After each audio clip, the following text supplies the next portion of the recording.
What is up, Karma Nation? Welcome back to the Teeing It Up edition of the Golf Podcast. I'm your host, AC, with DFS Karma and Bet Karma, and I have my co-captain, Mr. Sam Sherman. We're talking everything the Masters Special Edition. The majors are back. We've taken a little bit of the fall swing off here for the Golf Podcast, but we're going to get right back into it. I know one person, Sam, never left. I've been just tailing his content. I spend, in full disclosure, during the fall swing about maybe 5 minutes a week tops looking into things. So I feel definitely more behind, but Sam has been in the trenches. Again, I make money reading his content, his core plays, everything, the cheat sheets and all the bets, dfskarma.com and betkarma.com. Sam, I just called you Ben there real quick. I'm thinking about the cash process. Let's get into this. It's been a minute since we've been on the golf podcast, but talk to me about the fall swing a little bit. Number one, any storylines you want to talk about? And then, of course, let's get to the analytics side of things as far as what we should be looking into. I know strokes gained is an issue historically, but we still have some data to talk about. Let's go, man. The Masters. I'm hyped. Yeah. Fall swing has been interesting. I mean, it's always a little softer competition because everyone's focused on football. I've been kind of hit or miss, but more, the betting side, I don't even care if I'm just tooting my own horn. I mean, I've had an insane year. In the fall swing, I hit Kokrak, which is my latest winner. And I don't know, man. I mean, I obviously love DFS and you love DFS, but on the betting side of things, we went through our ridiculous run where me and you, I think we hit 5 of 6 winners in the summer. And then fall swing, we've hit more props like top 10s, top 20s. I've hit 2 other winners. So it's been a pretty good one. The Masters is always different. I always feel like I'm really prepared for it. And I know the course as a life will do better than anyone else. But it's always interesting. There's always a lot of unexpected. And I think this year, especially, there should be even more. It should be even more difficult to figure out. I think off the hop, I think you'll hear this a lot. It'll be in my article. My big preview of the tournament, everything is already out. If you want to check that out on dfskarma.com. But it's November. They've had a lot of rain. I think it's going to play longer. It's going to be colder. And a couple of guys have said that. I know Phil said he plays November, and he thinks there will be an advantage to guys like DJ or Rom or Bryson who can carry it farther because the ball doesn't roll as much. But I still think, and I'll say it all week, and I'll say it on this pod multiple times, is that the ability to know how to play the course and having a record there is so important that it's just, I think a lot of times course history can be a bit of a narrative, but there's a reason why no first-time players won, why the first-time players, they might have a good finish maybe on a Sunday after they're kind of out of it, but you just have to know where to miss. You have to know where to put the ball, and you have to know when to take your medicine. So it should be awesome, and I'm pretty excited. It's my favorite week of the year. Yeah, no doubt. That was well said, well digested right off the rip, like you said. I kind of went through your article a little bit ago, and we'll dive into that as well. I'm in agreement with kind of most of the initial look out there. For me, like I said, I do feel a little bit behind. Ironically, I've had, and I know you jokingly laugh and troll me in Discord, but I've had an incredible run during the fall swing. And again, I'm just being transparent, honest. I have not put in much time, if not any at all. I'm just tailing your plays the way that you put things in the Final Thoughts cheat sheet. It's the same branded cheat sheet that we replicate for all sports. So we try to keep it very user-friendly for people to understand and easily how to construct an optimal build. You can figure out just looking at the color codes how to sprinkle in some variants. I like to pick one of your guys in pink, for example, and it's been working for me. So last week did not cash in cash games. I actually got crushed this past week. It's my first loss in a while. But like I said, super pumped. It's the Masters in November. So let's start getting into it. The way Sam and I, if you haven't listened to us in the past, I think there's a ton of great podcasts out there. Obviously, probably much more fluff out there. But Sam and I are going to give you a lot of the nooks and crannies, strictly talking DraftKings.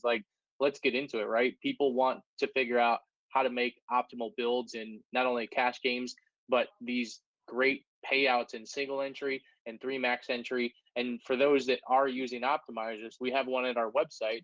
Literally click the huge orange optimizer button. I will be making 150 lineups this week in the $5, and I'll talk about some of my early thoughts and potential strategies that you can implement using the lineup optimizer tools. And again, you don't have to play in the $5. There's tournaments that are 25 cents and it costs $33. So it's just a fun, different type of sweat. All right, Sam, I'm going to go back to you. You kind of talked a little bit about how we're going to start perceiving this course. Let's look at the guys up top, everybody that's 5 figures and above, right? Rahm, DJ, Rory, JT, Bryson. Surely we can talk about everybody and anyone all day. Let's not talk about these guys too much. The one thing I'll steal from you out the gate is I am not playing Bryson in my main lineup. I mean, I guess he's going to be probably very popular this week, of course, but that's just my quick thoughts up top. Yeah, not my main lineup, that is. I will have him some enemy, but not my main lineup. I mean, if I was playing, obviously, 20 plus, I get playing Bryson. I mean, I know his distance can overpower this. He hasn't played like superb here by any means, but with how important I've highlighted strokes getting off the tee is here, along with approach, and obviously distance being a huge factor. I mean, he blows the field away in that category, but I don't know. I get he has all this newfound distance and it's great. And he's going to drive all the par fives and things like that. But you still have to be able to get up and down and putt. And I know he's a really good putter, but at that price, I still don't really understand why he's the highest priced guy. That doesn't make any sense to me. But I will probably full fade him if I'm playing under 20. I don't like him at this much. And especially, he may be a little less owned than I think because he's so expensive. But I do think he's going to creep up at least to that 15, 17, 20% range. I think my favorite guys, and I think we'll be in some agreement here. I mean, I really like JT. I really like Rahm. And I also don't understand why Dustin Johnson is only 10,000. I mean, he's going to be the highest owned probably, and he probably should. I have him right now like 24%, but this guy's last 6 starts have been 3 seconds, 2 firsts, and a 6th. And 2 of those were majors. Like, I don't even know I get why he's gonna be the highest owned, and he should be. He also plays well here. So I think, I know you like Rory a lot. I just have not seen anything from Rory that really shows me he's gonna win. Would it shock me if he did? No. But I prefer those 3 guys of JT, Rahm, and Dustin Johnson. Yeah, no, I mean, I'm not going to argue that. I mean, DJ is definitely the most mispriced guy up top, which actually leads me quickly to believe we'll get to the next tier, but just looking at the wedge between Dustin Johnson and Brooks Koepka, ironically, this man is probably going to go overlooked. I mean, is your projections portal on the website? I checked it this morning, but is it updated? I was gonna say, it's live as of like 2 hours ago. Yeah, I got initial. I have, I mean, the thing is, with Xander, like, we can say he's going to look. People just love to play Xander. He's going to be owned. People think he's going to. I mean, that was just interesting looking at that. Like, DJ, you're starting your cash games this week with Dustin Johnson. Period. End of story. That's what you're doing in cash games. Can you make the case for DJ in your main lineup? Like me, I'm probably attacking that $4,000 tournament this week, and that's a decision I'm going to have to make. I mean, I think the reality is, yes, you can. Like, why not? Like, sometimes we overthink things. I mean, the price just seems. We've said it throughout 2020, Sam. Ironically, about DJ. Remember when he was 8,500 and then 92, and we're like, but why? Honestly, in this field, at 10,000, again, it's like, but why? Why is he 10,000? I mean, he should be 10.5. I know it doesn't sound like a huge difference, but honestly, it is. I mean, it really is in the grand scheme of things. So and he's one of those guys where it's like, I think it always makes sense. You have someone in the low 7s who's going to be 20+% owned. There's always merit to fading that. But I posted this in Discord earlier. I mean, it's only a small sample. But you look back at the last 3 Millie Maker lineups that won. I mean, number one, it's interesting to know how much salary they use, which is almost all of it. But also, every lineup had someone. The 2017 when Sergio won. I mean, they had Ricky at 31. They had Rose at 30 or 26. They had in 2018 when Reed won. You had, I forget who it was, but someone 24%. So you don't need to. And I always try to preach. You don't need to be fully contrarian. I mean, if DJ is the best player in the field and he's 25% owned, you should probably play DJ. So my next thoughts are, not to cut you off there, is yes, I love Rory. I do. There's narrative behind it. I'm loading the projected ownerships and stuff right now. I'm waiting for that to load. But I would assume he's going to be the lowest owned of the guys up top. Is that a fair statement? I mean, it's early, it's Monday. Okay. Yeah. So ultimately, in the event that I see him trending potentially below 10, I think 10's a key number because this field's shorter, right? Like it's not 100. Yeah, it's 93, and as I always say, I mean, take out the bottom 20, they're just not really going to be anything. So Okay. So that's even better to yeah. better to hear that way. So again, the 10, say he's around 10%, even a tick below. That's really like saying he's like 3 to 5% on a normal field. Would you agree with that statement? Yeah, I mean, I agree with you. If I see him trending towards under 10, he immediately comes into consideration for like a 3 max. Like, so again, I'm looking at your projections portal, which is, it's Monday. It's up, guys. Go check out the value people who aren't popping. You'll see the projected points. I love looking at the projected ownerships because in golf, relative to some of the other sports out there, I think ownerships are huge. Now, the current combo that I love, that I think everyone else is going to love, is Rom and DJ. I mean, to me, that's where you want to start your builds. I mean, even in cash games, I know you'll never hear us say ever start with 2 guys up there, but it's the Masters. You're going to get a winner from this range. I mean, it's a shorter field, like Sam and I are saying. I think you could probably do it. But again, for the lineup that I want to make this week, I don't know how I'm going to get the variance. But as of now, I am taking a hard look at Rory. I've actually bet him just in case, because I tried hedging against my own brain because I know myself. I know I'm going to come off him. Because let's be real, Sam, like you said, it's not like he's been playing well per se. It's probably not a great play on paper. I mean, would you agree with that? Yeah, I mean, it's always funny because like when you have someone like this, it's the same thing like we talked about with DJ like a while ago. It's like he's not playing well like for him, but like then you look at Rory's actual finishes. Like I guess take out the Tour Championship, it's a small field. I mean, his last 3 are 8th, 21st, and 17th. So it's not like he's missing the cut by 1,000. He just hasn't won and hasn't finished top 5 in a little while like he did before COVID. So yeah, I mean, dude, with anyone like that, I mean, he's one of the best players in the world. He can win pretty much any course. So there's never really a reason where it's like, oh, there's just no way I can play him. But that's just my. All right. So before we move on, the only guy we didn't really say anything about was JT. And again, JT somehow always goes overlooked right now, even though he's my dog. I'm probably not going to touch him with my main lineup. I mean, I'll debate some of these guys in MME, but for me, it's DJ. I love the DJ Rom combo. It'll probably be the most popular. It's probably the route you should go, but I'm also highly considering Rory. And again, I already bet Rory a big bet because I just have a feeling I'm going to somehow come off Rory, and I don't want to not have the exposure when I was on to begin with. So good job by me tricking my future self. All right, big range, 9,800 down to 9,000. Let's take a hard stop at Bubba. Okay. Yeah, I mean, for me, he wasn't that more popular. I'm almost never on him.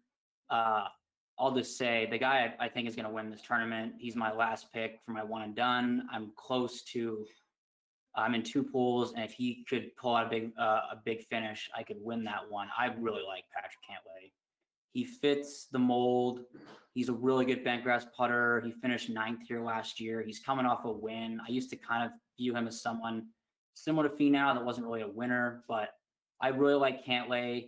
I'm going to skip Morikawa. He's obviously one of the best players in the world. He's still new, but ever since that he continued that flurry where then he won at Memorial or on the same course, and then he's a little more volatile than he kind of once was. So I don't know. I think my favorite play is Cantlay. I don't know about Brooks. I kind of wished he had finished worse yesterday at the Houston Open so that he'd be lower owned, but I think he's going to be owned. So I haven't decided on him yet, but I really like Cantlay, and then I really like Bubba. Bubba's going to be chalk, but with how he's playing, how he's trending, and his course history here, it's kind of a tough fade. And I think he's pretty cash playable, which I never say about Bubba. Yeah, I agree. I think Bubba is cash playable. I mean, he's priced in that quote unquote probably fair range. I mean, if not, more fair to the relative how he's been playing. When I look at my stats, like he's 2nd in the field tee green, 9th in approach, 4th in greens and reg, 5th in strokes gained off the tee. He's top 20 and around the green and birdie or better. Like he has it all there, plus the ability to play the course. So the only thing I would worry about, and it's only Monday, I mean, it's been raining a lot. And if there was to be bad weather, I would like Bubba way less because I don't think that's the right environment for him. But it's just sitting here on Monday, I think Bubba is going to be one of the higher owned, and he probably should be. Yeah, I'm trying to talk to the people listening to the podcast. Shout out to y'all. Thanks for joining. I feel like for me, Bubba, man, it's going to be hard because if I do play a lot of cash lineups, it would be hard to fade him, I guess, because he's played so well. Yeah, it's approach shots, his short games there. Obviously, this is a Bubba track, but he's one guy that I would not mind fading at all in the event that I actually go, you know what? I'm going to take some of the pivot here with Bubba to somebody else that's lower on. I'll just say Tiger, even though it's not Tiger. But I think Bubba has merit to be faded. Oh, totally. I mean, he could so easily be that chalk bomb, like for sure. Like that just screams him. I mean, it's like how everyone plays him at the Genesis. I think it was like was it last year or something? He was like 40% owned, 60% owned in cash, and then missed the cut on the number. It's like that's so in the realm of possibilities. So I for sure get that. Brooks, I just don't play enough like I probably should, and he's actually, trending a little bit here. I know that's the problem. He's going to show up. Yeah, dude. Normally, like he's not even playing well, and then it shows up and finishes top 5. But now he's like actually playing well, which is a bit concerning. Yeah. But yeah, like I said, I think he's going to end up being pretty popular as he always is at majors. So I don't know. I probably won't end up on him. What are your thoughts on Webby or Guy? I like Webb a lot. He should be owned. He's been a little like less consistent recently. The only thing that, and it's always splitting hairs because these guys are all the top players in the world, is that his lack of distance does kind of hurt. His if you look at his strokes gained off the tee, it's not bad considering how short he hits it. Like he's still top 20 for me in this field, but with it probably being pretty wet and playing even longer, and it already plays long on the actual distance in itself, it makes me a little hesitant to play him. But I don't think he's a bad play by any means. He's just not someone I'm targeting. He finished top 5 here last year, finished 20th in 2018, but he does have 3 missed cuts in his last 6 starts at Augusta. So he's definitely not the auto lock that some of these other guys feel like they are. So FYI, Brooks, I'm looking more into him. He did gain 6 strokes putting last week, and his approach shots were off. I mean, I'm not going to play Brooks in my main lineup. I don't even know why I thought I would for a nanosecond. I mean, I just never play him. And again, it's just he's going to still shock me, though, in my thought process, and he's going to play well. I already know it, and it's going to make me come out on Thursday. He's going to come out on Thursday and shoot like 64.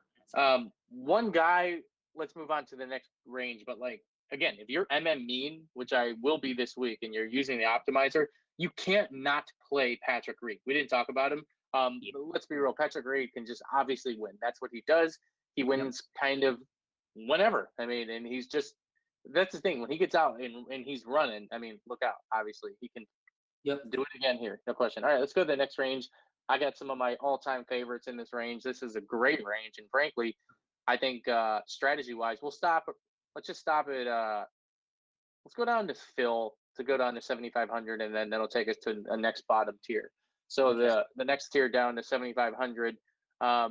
I like this range a lot because in MME purposes, you can build probably some more mid-range lineups. I mean, I'm just thinking right now that most people like us are going to want to make let me click Rom, let me click DJ.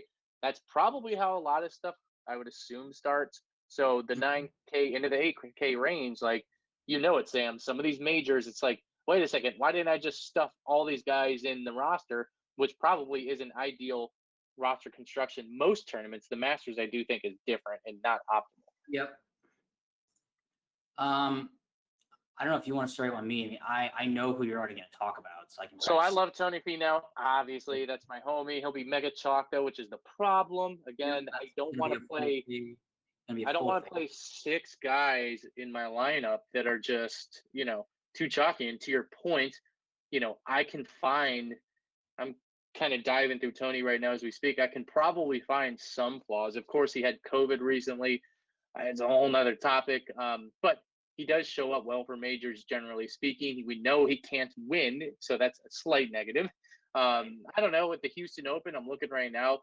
He only gained a half a stroke with his irons. I mean, off the tee game, meh, whatever. He He's putting okay though. The last few tournaments, especially at the Zozo, which is interesting. No, I mean, Hideki caught fire. I'll give him the fact that he came back from COVID and didn't really miss a beat. I'll give him that. And again, I started playing Tony a little more in the summer, and I never did. I don't know. For me, he's always an easy fade, despite burning all the time like Xander does, because he's so popular and he's always so expensive, despite having such little win equity, that if he doesn't come in that top 20, then I don't really care. Like, he doesn't really burn me at all.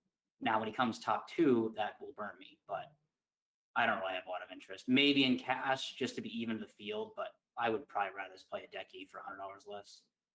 Hideki is just automatic. I mean, he finished very well, I think, on Sunday, right? Yeah, 63. Caught fire yesterday. I was like, oh my, because I picked DJ to win, and I was like, is this guy really going to come in just to and kill me? But now that is interesting that he finished that strong. I mean, you got to take a hard look.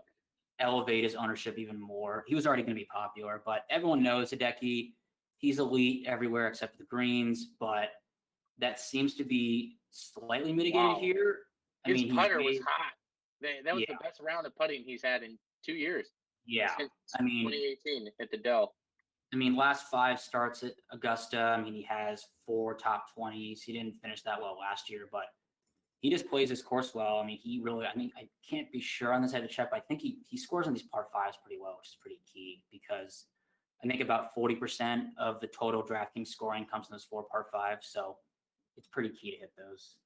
He is good around the greens, though, historically, which it's shocking. Like, he's a great chipper and just doesn't make any putts. Like, it's hilarious. Like, I don't get it. Are you playing any Fleetwood? Because he sucks. Well, he's my guy, but he sucks right now. Dude, if he isn't playing his last 2 months, if he isn't in Europe, he can't play.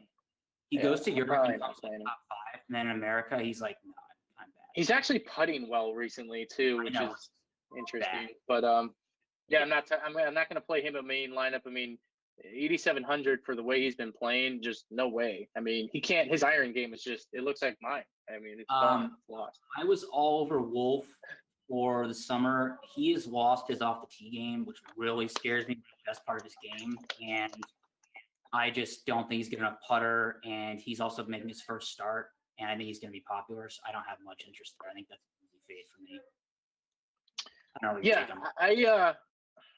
His around the green game has been bad as well, and and that's the thing. It's like we'll talk about the low tier, like a Cameron Champ of the world, but man, I just don't know the pedigree. I'm going back to that. We didn't talk about it much, but call me a sucker for the pedigree here at the Masters. We don't talk about this much in our podcast because, frankly, you don't need to with really many tournaments throughout the entire calendar year. But I am kind of looking for more polished guy, like as much as I hated Jason Day, and frankly, I just think he skates by the thin ice more often than not. It's like I'd rather have Jason Day than Wolf this week, even though I know Wolf is just electrically more talented. I'm just so annoyed that Day finished so well yesterday or this weekend. I needed him. I was gonna be in on Day after he withdrew a couple weeks ago, and after all this stuff, I was like, oh man, Day is gonna be like sub 10%, and then he goes out to Houston.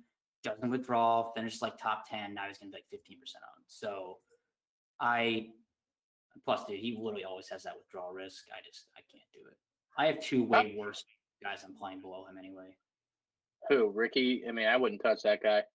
So I already bet Ricky and Spieth because I want to make sure I lose some money. Yeah, I trolled you on that. I don't know why I did that. Dude, I don't. His stats are so bad. He missed a 3-footer this past Friday. Spieth did to miss the cut. I mean, I'm just completely going on narrative. His stats blow, but he is 6th and around the green. He makes a ton of birdies still, but he makes a lot of bogeys. He's second in this field behind Kevin Na, hilariously, in putting on these fast bent greens. So I don't know. I like the narrative. He's going to be not owned, even despite the history. I'm just hoping maybe he has an epiphany and comes to Augusta and just is able to play again. Kind of like how, Tiger's going to win the Masters again. And he's not in good form. So it's kind of the same thing. And dude, Ricky's even almost as impressive. I mean, Spieth obviously has won, has a ton of high finishes, but I don't know, Ricky's playing bad, but his last 6 starts here, 5th, 12th, missed cut, 11th, 2nd, 9th. I mean, dude, Yeah, just a lot of these guys I'm not touching in my main lineup. I will consider a Paul Casey. Did we talk about him, or did you bring him up? I No, I mean, was he's hoping you would. boring. He I sucks. can't He's decide just, if I'm going to get burned by Paul Casey or not. If I don't play him, he's going to come top 10. But if I play him I in mean, cash, he's going to miss the cut. again, the reality is such. Like even my boy Scotty Too Hottie Scheffler, who's trending very well, you would Yeah. think. But if you actually look into it, I mean, he, his iron game's gone, and I feel like you need to be somewhat okay with the iron Mm-hmm. game, you know. So it's even hard. And he's a younger player. Like I want more pedigree guy who's been here, done that, and played. I mean, again, golf is random. Sometimes guys just show up and just have their iron play, but like you legitimately just cannot play with not. I mean, I think I put it in my article, or if I didn't, I put it in Discord. Justin Ray from 15 Club, he's a super sharp guy, and he's the one who helped consolidate all those strokes gained from historical masters. Like the last 5 winners, I think no one has been worse than third for the week in strokes gained approach. Like you just have to, you cannot just putt your entire way there. There's just no way. So Scheffler is interesting. I actually don't think he'll be that high owned compared to how popular he normally is. I just don't know if I trust his short game enough, and his approaches are just kind of random. His off the tee game kind of saves him. Yeah, Anthony, what's your take on Justin Rose? He's an interesting one. he is, and he's a guy. Again, even though it's so hard to analyze stats because call it me, I led off with it. I was half joking about myself being a little bit lazy in the fall swing, but usually I don't go as aggressive in my research with the fall swing. But again, it's a COVID year. Like even with these players, like their schedules are different. This isn't like a normal time period leading up to the Masters when we have a lot more like historical recent data. I know some of these guys have played, but yes, Rose. It's like his stats don't look good, but it's Justin Rose. He's freaking 7,700. That's I look at that. I'm like, wait a second. Like, I get it. He's had a bad year. He changed irons. Like, but he's the pedigree guy that I want. And like, I take him over Scotty Scheffler. And you know me, I love Scotty.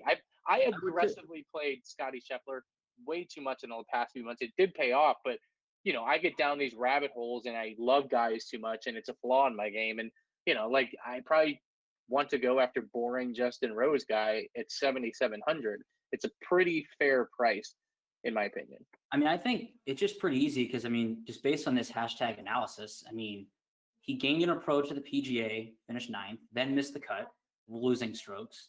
25th at Northern Trust, gaining 5, missed the cut at the US Open, losing, gained at CJ Cup, and finished 52nd, lost at Zozo. So based on his alternating, he's going to gain strokes or approach this tournament.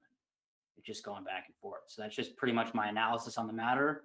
Mostly joking, but kind of serious. And I'm sorry, dude. Yeah, I mean, I trust Justin Rose here despite form over Scheffler, over Louis, over Casey, over Ricky, over Wolf, Fleetwood. I mean, I think it's a misprice despite the form. Yeah, I agree. Please tell me, just so I can officially full fade, that you're going to play Matthew Fitzpatrick. I have no interest. He's actually not a bad play. He's not a bad play here, to be honest. No, I get his stats, and he's a good putter, but he just hits the ball so short. I just don't really have any interest. He does. Speaking of short, well, we'll talk about him later. Please don't tell me you're playing Phil. He just no. He is. I get. I don't know. He can't keep on the course. I think going below here, next tier. Yeah. I mean, I think the most chalk by far, it's not a secret that everyone's going to have their value play be Cameron Smith. I like Cam Smith a lot. When I kind of dove into it, his stats aren't as great as I thought, but I kind of knew that, right? It's like he's the guy who just gets a really hot putter, and he finished 5th here 2 years ago. And I think he's someone, we talk about this a lot. It sounds counterintuitive. He's someone I might just play in cash and fade in tournaments. I mean, 7,300, he's going to be high on in cash probably. I mean, if he burns me and gains 1,000 strokes putting in tournaments, it is what it is. But if he misses the cut, he doesn't crush me in cash. So that's kind of how I feel. I see him by far the highest owned in this sub 75, besides maybe like Jason Kokrak, but I'm also not playing. Damn, dude, I know. I'm pissed about a couple of these guys. One, I'm not a huge Cam Smith guy, but I did take a look at that pricing before I even checked ownerships and stuff. It does look like, he'll be somewhat popular, right? I mean, that sucks. I hate that. And if I'm making my main lineup the way I want to. I mean, I got to evaluate if Cameron Smith is worth the investment in my big $4,500 tournament entry this week, which is my cash lineup in a way. I just sprinkle a little variance. I just don't know if I will go there. Like, I'll probably pick a lower owned guy around this range. I mean, and then the fact is, Kokrak, who I loved coming into the Masters like weeks ago, and then he decided to win. He's going to be popular, which sucks. Yeah. I have no. And I do not have interest in the popular Jason Kokrak whatsoever. Like zero. I mean, Jason Kokrak at 7,000 is mispriced. Just no doubt about it. He is, but I mean, I'm just not. I'm more pissed that, and I'll go back to Cam Smith a second. I'm more pissed that the secret is out on Lee Westwood, because not only does he have insane course history, he's like been playing like pretty well, which is kind of crazy. It been? What's his price tag? He plays mostly on the Euro. Westwood's last. Look at his recent form here. It's going to be my article that should be out tomorrow morning. But Lee Westwood's last. If you go get, so he missed the cut last week. Before that, he had 30th, 14th, 18th, 19th, 13th, 10th, 17th. I mean, I don't know, man. 7,200, and he's like, he actually, if you look at like total like strokes gained in my kind of blend of course history like rank, he actually is number 1. So I think Lee Westwood is playable in cash, which sounds bizarre, but I don't know, man. He's playing pretty well. Going to Cam Smith, I think the thing you have to evaluate is just, when you have guys down here, it's super important, and I learned this a long time ago, is basically you want to evaluate what their projected ownership is, and I'm talking, again, low 7s, 6K guys, kind of what their projected ownership is to what their top 20 upside is. And that's free on our site. I put kind of my calculated top 20 odds for them. You know, if Cam Smith, say, has per my stats a 20% chance of finishing top 20, and he's going to be 20% owned, that's a terrible value. I mean, that's like an auto fade for me. But if you have someone like, you know, I'm looking at what's a better example? Like, so Snedeker, who's been god awful, he might be 4% owned, but I have his top 20 finishing upside at like 20 or 25% to be in the top 20. So that's kind of how you want to evaluate, in my opinion. No, it makes a lot of sense. That's definitely. Yeah. But give me some other plays you like down here. I'm sure you're going to fall for the Cameron Champ trap. I'll debate it. I mean, it depends. I mean, is he going to be complete freaking 10%? It's not worth it if he is. No, I don't think he's going to be chalk. People kind of forget he hasn't actually played this course. And what's also a little weird is you would assume Champ is super high. For me, strokes gained off the tee, he ranks like almost dead last. Really? Now, I do bake in distance, and he obviously has that, but he just is, again, the rough here is not brutal and incredibly penal, but like he's just not that accurate. I just think his putting also kind of sucks. I don't know. He just ranks not very high for me at all. So Westwood yeah, and that's probably why I won't play. I know he's going to get the bomber angle. People will talk it up. He'll probably get to 10%, I would assume, which is pretty high. I mean, if there's one guy cheese that I'm eating that's like chalky, is freaking Kokrak. I mean, I'm playing him. Like, I wanted to play him, honestly, when I started thinking about the Masters a few weeks ago. You know, the whole Ohio narrative too. I got some connects that are, I brought it up to you, 2 podcasts ago or something? I don't know what we were talking about. Yeah. He doesn't enjoy golfing. Like, he's just, I was like, wow. Isn't it? It's more the practice though. He doesn't want to be practicing anymore. But anyways, yeah, he's red hot. He's a vet. He knows he's got to continue with the momentum, and he fits the bill here. But other guys I'm looking at real quick.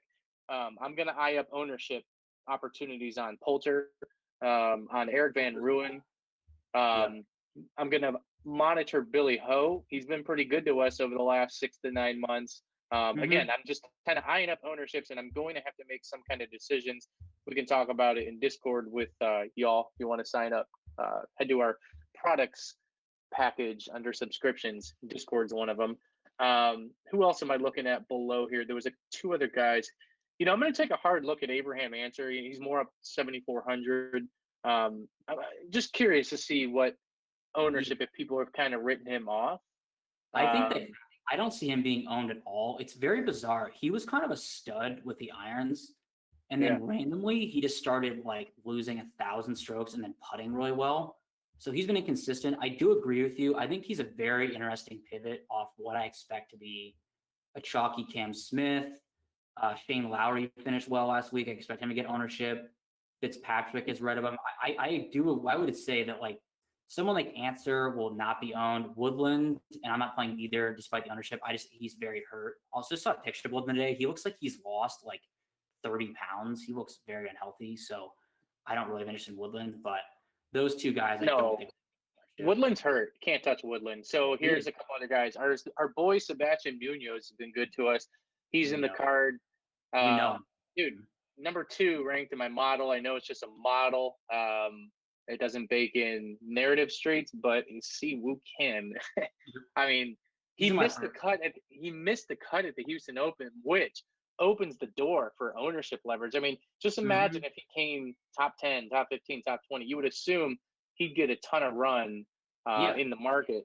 Now, I mean, call it for what it's worth. I mean, now the narrative could be reversed. He gets to Augusta earlier. I don't know. I mean, he's the most volatile player of all, but man, he's got the upside. He actually has 2 top 25s in his last 2 Masters appearances. Oh yeah, when he gets hot, he doesn't fold. He just keeps it up. I mean, I think my 2 favorite low-owned guys are at 69 and 67. I like Bernd Wiesberger. He plays in the Euro a lot, and they never get as much ownership. He's actually played in 4 Masters and made the cut at all of them with a 24th and a 22nd. And he's been pretty good. I mean, over on the year, I mean, he's definitely one of the better players over there. If you look at his recent form, I think he's made 9 cuts in a row with like a few top 10s, a top 16. And the other guy, I mean, I can't stand the guy, but Kevin Na, I mean, he's just such an elite putter, and he has played here a lot. So, I mean, like I said, the approach does reign supreme, and it's not like he's been good on his approach, but he also like is not a form guy. He's kind of like Patrick Reed, where like he'll miss the cut, withdraw, and then all of a sudden he just gains like 900 strokes on approach. He does have 2 12s here. So again, these are not guys I'm going to put in my main lineup, but I think they're interesting for making 5+. But yeah, I mean, I'm playing Munoz. The only problem with Munoz is going to be popular, I think, in this range, which kind of sucks. But I like Zach Johnson. Again, pedigree, historical, obviously past winner. I mean, I know, he never went for 2 on a par 5 during that year. I don't know if there was weather that year, but he's just a savvy freaking veteran, man. He won it like 2 over par. So like if the conditions are gonna be bad, I do like Zach Johnson. Well, our conditions. I mean, I didn't even check the weather yet. I probably should have done that. It doesn't look bad. I think the weather will be a little more difficult. It's so rainy. So I really, number one, hope it doesn't get rained out, but on Thursday. But there's just so much rain, 3 inches plus of rain. So if it were to be bad, but only the guy I mentioned is I always play Lanto Griffin, 66. Well, hey now, the weather on the weekend. I mean, wow, it's getting fun. We're looking at heavy winds, rain. I mean, yeah, this is gonna go through Tuesday, unfortunately. So this is going through Tuesday. Yeah, I mean, Tiger's still gonna win, but yeah, I don't know. I mean, it's just it's tough. I mean, I can't stress enough. Maybe I'll get burned just because I'm saying this now. But I mean, I just don't think, and you can see on them. I mean, it's funny enough. If you look at the last 3 million maker lineups, not one of them has a single guy under 7K. I thought that was fascinating. But yeah, there's just none of these guys I really think are going to really contend or have much of a chance. No, yeah, for sure.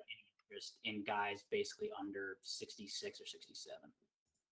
Yeah, that's it for me too. I mean, the only guy I'll probably take a look at is, of course, the guy Mr. Chirp in everybody's ear. I'll look at Max Homa for MME, and then Lucas Glover's down there too, so I'll take a look at him because, again, savvy veteran, whatever you want to call it. But that's what I like this week. I do think we did a pretty good job of evaluating at least the value perspective and then looking for some leverage. As always, you can find all of the content, core plays, cheat sheets, and you can talk to us in Discord chat. That's all at dfskarma.com. Bets and stuff at karma.com. Stay tuned for that. The simulations will be coming. Prop plays for NFL as well throughout the week. So there's that. Anything else, Sam? Any bold calls? Last takes here.